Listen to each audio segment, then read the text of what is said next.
My son's kind girlfriend came to our house with a bruised and battered face, so I showed my son what it's like to be the weaker person and disowned him. I spent 15 years protecting my 3 younger sisters from our father's fists. I was 12 when I first stepped between him and my mother. By 16, I was strong enough that he stopped trying. The day I turned 18, I testified against him in court. He got 8 years for aggravated battery. I swore I'd raise my son differently. I taught him respect, empathy, patience. When he brought home his girlfriend, Maya, 3 years ago, I saw everything good I tried to build. She was gentle, creative, always helping my twin daughters with their art projects. She became family. She called me on Father's Day. Then, one Tuesday evening, she knocked on my door instead of using the spare key I'd given her. That alone felt wrong. When I opened it, my heart stopped. Her right eye was swollen completely shut, purple spreading to her temple, split lip crusted with dried blood, fingerprint bruises around her neck. She was trembling, trying to smile.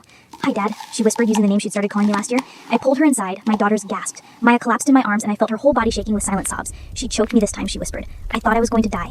Everything went cold. "How long?" 18 months. Started small, pushing, then slapping. Then she touched her throat. "I'm sorry. I know he's your son. I shouldn't have come." "Don't you dare apologize," my voice cracked. "You did exactly right." I set up our guest room. My daughter stayed with her that night, all 3 of them sleeping in the same bed. I sat in my living room, staring at my reflection in the black TV screen, seeing my father's face. 3 days later, I called my son. "Come for dinner. We need to talk about your future." He had no idea Maya was upstairs with my daughters, doors locked, all of them listening through the baby monitor we'd set up. He walked in, smiling, hugged me. His knuckles had healing scrapes. I felt vomit rise in my throat. During dinner, I asked casual questions. He lied smoothly about work, friends, his apartment. Then, "How's Maya? Haven't seen her around lately." He coughed, took a long drink. "She's been distant, work stress probably. We're taking some space." I nodded slowly, set down my fork. "That's interesting because she told me you've been beating her, choking her, terrorizing the girl who loves you." His face went white, then red. "She's lying. She's crazy, Dad, I swear." "Stand up." "What?" "Stand up. Put your hands up." I stood, pushing the table aside. "You want to hit someone? Try hitting someone who can fight back." "Dad, please, let me explain." I swung, caught him across the jaw. He stumbled back, shocked. "Hands up. Defend yourself like you made her do." We fought. I'm 52, but I've never stopped training. Never forgot what I learned protecting my family decades ago.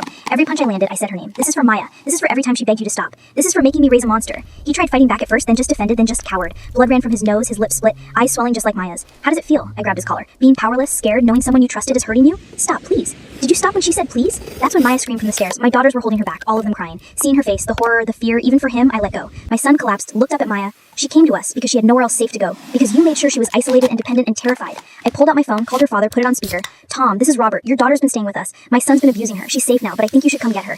I stared at my son while her father's roar came through the phone. After hanging up, I grabbed tissues, threw them at my son's feet. "You have 10 minutes to leave before her father arrives. If you're still here, I won't stop him from killing you."